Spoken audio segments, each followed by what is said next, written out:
मैले ओके गरिदिएको छु यो माछा बल्छी पारेको यो पाराले यस्तो रे सिधा सिधा गर नि सिधा गर्दा नि हुन्छ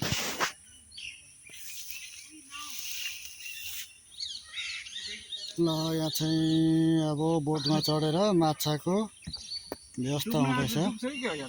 डुब्दैन है यहाँ डुब्दैन माछा सानो माछा त यहाँ रहेछ नि कालो सानोलाई त के गर्नु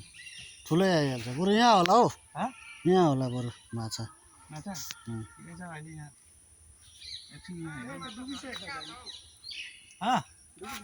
धेरै लामो नबनाऊ ल भिडियो ठिक्कको 1 मिनटको बनाउनु पर्छ यहाँ बल्छी